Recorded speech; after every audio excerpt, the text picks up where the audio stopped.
तो आज हम लोग टी.एस. अग्रवाल बुक से डेप्रेशन का क्वेश्चन नंबर 8 करने वाले हैं। तो क्वेश्चन क्या कहता है एक बार रीड कर लेते हैं और उसके बाद हम इसको कंटिन्यू करेंगे। तो क्वेश्चन नंबर 8 और 9 हम इसी वीडियो में रिकॉर्ड करने वाले हैं। तो आइए सबसे पहले क्वेश्चन नंबर 8 को देखते हैं क्या कहता है कि 1 अप्रैल 2018 को एक कंपनी ने परचेज करी है मशीनरी 1,05,000 की और उसकी स्क्रैप वैल्यू कितनी दे रखी है 5,000, जो कि 10 साल बाद बिकने के बाद इतना मिल सकता है। हमें स्ट्रेट लाइन मेथड का यूज करना है डेप्रेशन लगाने के लिए। और आपका अकाउंट कब क्लब हो जाता है, क्लोज होता है 31 मार्च को। ये मशीन कब बेची जा रही है, वह सोल्ड 6,000 31 मार्च 2025 को। तो 18 के बाद सीधा 25 की रिकॉर्ड करनी है हमें, मतलब 18 से लेकर 25 तक की रिकॉर्ड करनी है हमें। तो ये हम रिकॉर्ड करेंगे और उस बीच में उसने 3 सवाल पूछे हैं कि डेप्रिसिएशन का एक्सपेंस बताना है 31 मार्च 2019 को कितना होगा, net book value of asset on 31 मार्च 2023 कितना होगा, और द गेन और loss on sale of machinery 31 मार्च 2025 को कितना होगा। पहले हम इसको रिकॉर्ड कर लेते हैं, उसके बाद तीनों के आंसर 1 बाय 1 दे देंगे। तो आइए मैंने अकाउंट्स क्रिएट कर दिए हैं, अब इसको रिकॉर्ड करना चालू करते हैं। ओके, तो ये है हमारा मशीनरी अकाउंट क्वेश्चन नंबर 8 का। मैंने सारी चीज़ें रिकॉर्ड कर दी है, आओ जरा देख लेते हैं। ये लो, तो सबसे पहला मशीन हमने कब परचेज करी थी 2018 में, अप्रैल 1 को। तो क्या लिखेंगे, जब भी हम मशीन परचेज करते हैं हम लिखते हैं टू बैंक अकाउंट, और मशीन थी हमारी कितने की 1,05,000 की। ये लीजिए, उसके बाद इसके अंदर कुछ भी नहीं है क्योंकि कोई सेल परचेस नहीं है, पूरे जाके अंत में 25 तक होगा। तो हम सिंपली क्या करेंगे, आपको पता है कि हमारा साल खत्म हो जाएगा 2019 31 मार्च को, और हम इस पर लगा देंगे डेप्रिसिएशन।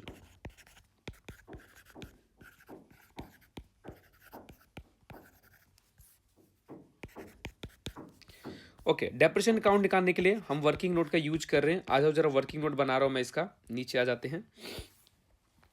तो वर्किंग नोट डेप्रेशन कैसे निकालते हैं आप पहले से जानते हैं।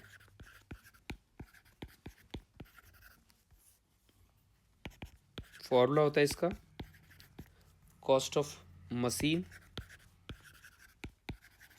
माइनस में बुक वैल्यू, ओ सॉरी बुक वैल्यू कह रहा हूँ, रेसिडुअल वैल्यू या फिर स्क्रैप वैल्यू, जो आपको मन करे आप उन शब्दों का इस्तेमाल कर सकते हो। बाकी मैं कहूँगा जो बुक में लिखा हुआ है आप उसी लैंग्वेज का इस्तेमाल करो। उसके बाद क्या दिया है आपको, क्या लिखते हैं, estimated useful life of machine.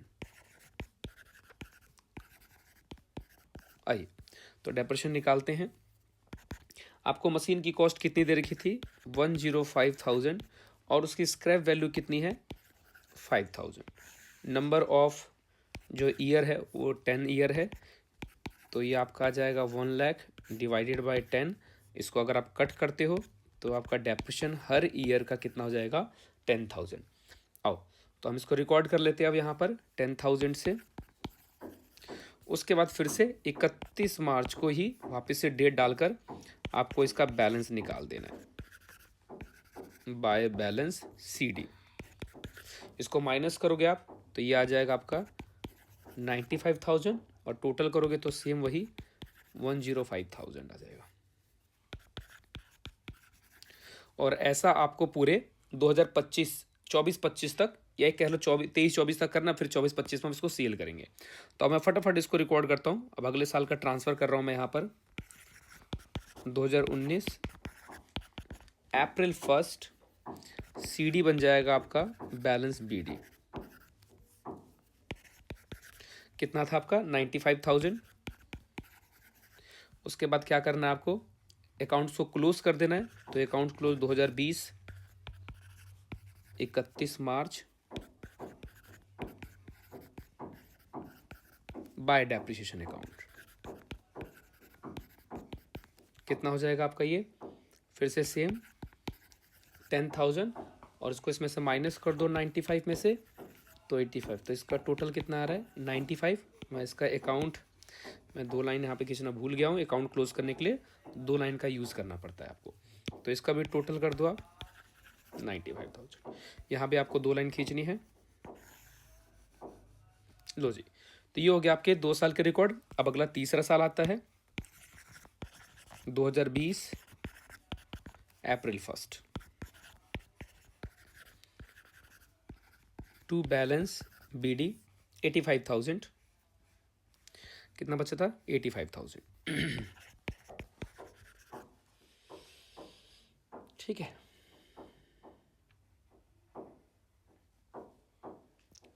Okay. तो 85 और लास्ट आपका 31 March by depreciation account.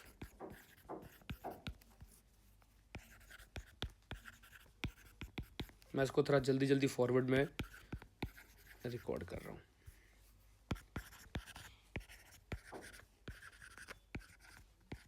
Bye balance CD 75, total हो जाएगा आपका 85। ये लीजिए, ये भी हो गया। 2020-21 का रिकॉर्ड हो गया। 2021 April 1 to balance BD which is equal to 75,000। ठीक है, उसके बाद 2021 तो अकाउंट क्लोज हो जाएगा आपका 22 में 31 मार्च को।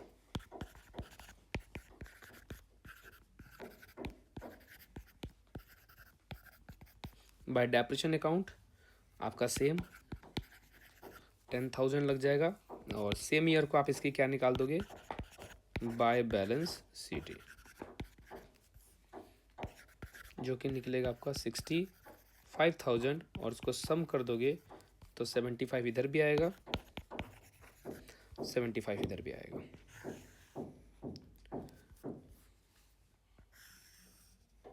आप इसको फास्ट फॉरवर्ड करके देख सकते हो। 2022 के बाद वैसे बताने की ज़रूरत नहीं है। 2022 आ जाएगा आपका यहाँ पर और ये आ जाएगा आपका अप्रैल 1।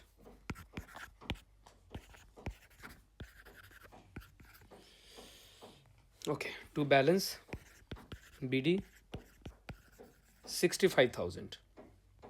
उसके बाद आपका साल एंड होता है 2023 में 31 मार्च को बाय डेप्रिसिएशन अकाउंट और बाय बैलेंस CD। ये लो, डेप्रिसिएशन आपका 10,000 लगेगा सिंस क्योंकि टोटल 65,000 है तो यहाँ पे आपका 55 आ जाएगा। ये लो, ये अकाउंट को भी मैं एक बार ज़रा क्लोज कर दूँ। ये क्लोज नहीं की थी मैंने, इसको भी क्लोज कर देते हैं। क्लोज तो इसको भी कर देते हैं। ये लो, तो उसके बाद हम क्या करेंगे, इसे ट्रांसफ़र कर देंगे। 23-24 में आ गए हम लोग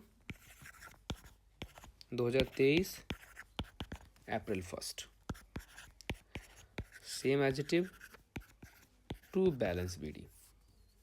कितना बचा था? 55,000। इसको भी टोटली कर दो, 55 आएगा। उसके बाद 23 तो यहाँ पर आ जाएगा आपका 24 31 मार्च।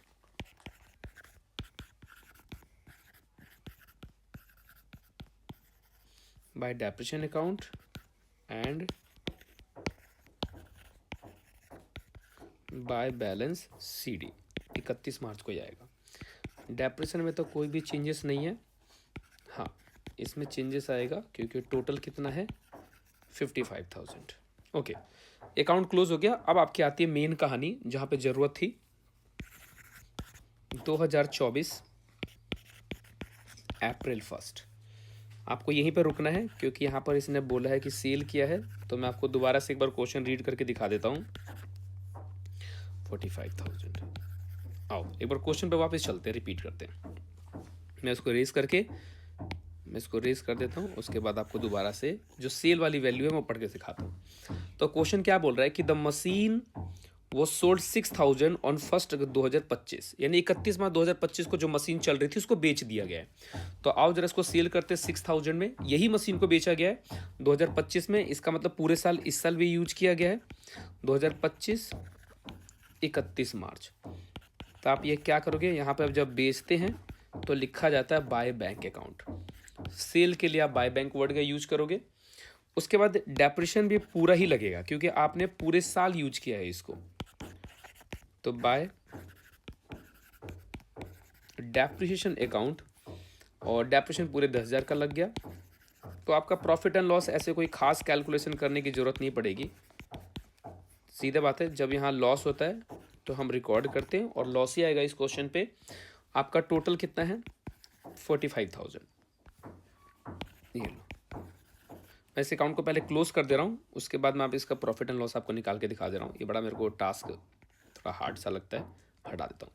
तो प्रॉफिट एंड लॉस कैसे निकालोगे आप, ये देखो मैं यहाँ पर कर दे रहा हूँ।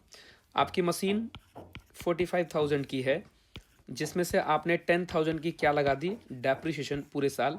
तो आपकी कॉस्ट कितनी बची, बुक वैल्यू 35 की, और आपने इसे 6 का क्या कर दिया है, सेल कर दिया है। तो एक तरह से आपने 35 का सामान 6 में बेच दिया, तो आपको लॉस कितने का हो जाएगा, 29,000 का। तो ये आपका लॉस हो गया, जो कि आपको कहाँ रिकॉर्ड करना है, यहाँ पे 29,000, ये लॉस हो गया आपका। अब इन्होंने कुछ सवाल पूछे तो मैं इसको हाईलाइटेड कर देता हूँ कि कौन कौन से इन्होंने क्वेश्चंस पूछे थे। आओ, सबसे पहला क्वेश्चन उन्होंने क्या पूछा कि the depreciation expense for the year ended 31 मार्च 2019। तो भैया 18-19 में डेप्रिसिएशन कितना था, ये लो 18-19 में डेप्रिसिएशन तो हर बार ही सेम था 10,000। तो इसका आंसर क्या हो जाएगा, 10,000। तो आप यहाँ पे लिख सकते हो इसका आंसर, एक मिनट। तो इसका आंसर आपका आ जाएगा, अगर आपसे पूछा गया, सॉरी, तो इसका आंसर 10,000 आ जाएगा। अगला सवाल पूछा गया, the net book value of the asset on 31 मार्च 2023। तो 2023 में उसकी बुक वैल्यू कितनी थी, आओ जरा देखते हैं। 2023 में 21, 22, 2023, 31 मार्च को, तो ये है इसकी बुक वैल्यू जो बच गई है।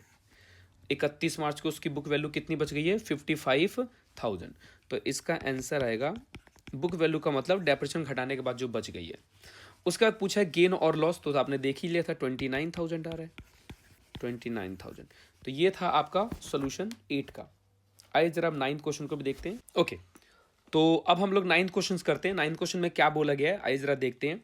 From the following transaction concern prepare a machinery account for the year ended 31 मार्च 2025। एक साल का अकाउंट बनाने के लिए बोला गया है।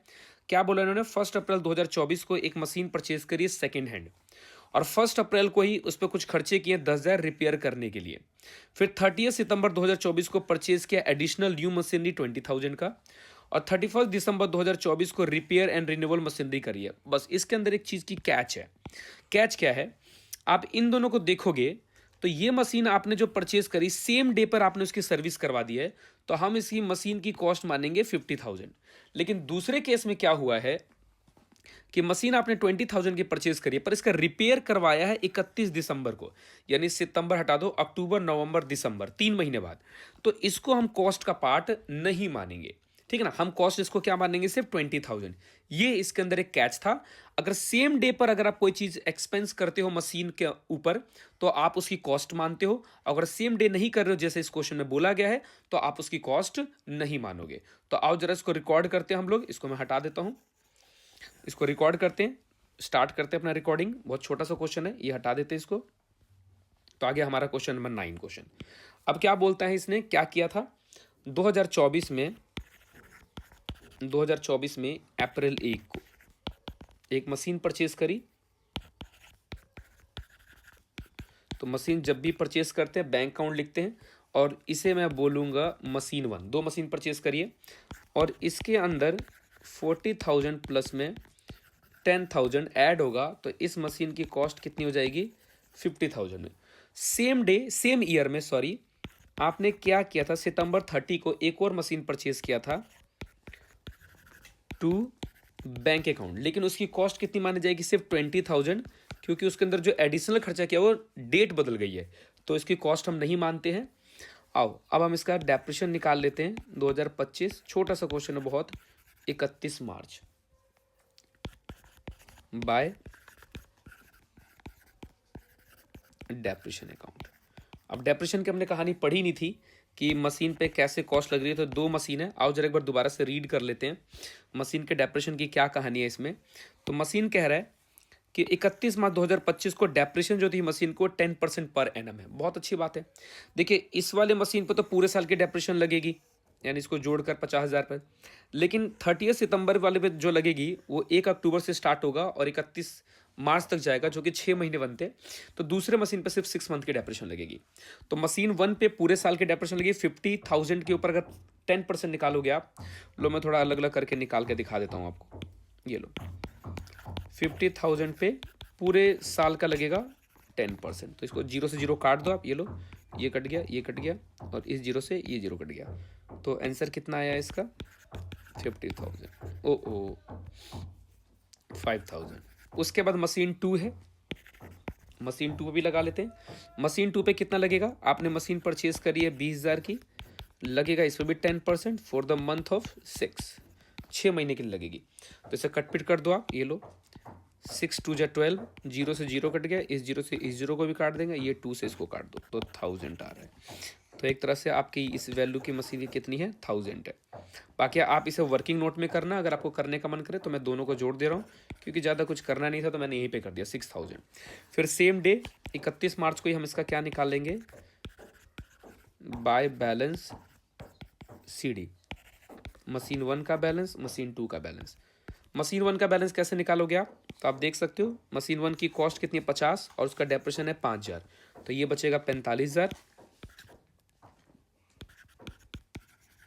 और बात करें मशीन 2 की, तो मशीन 2 की कॉस्ट है, सॉरी, मशीन 2 की कॉस्ट है 20, और उस पर डेप्रेशन लगा है 1000, तो इसको माइनस करोगे तो 19,000 आएगा।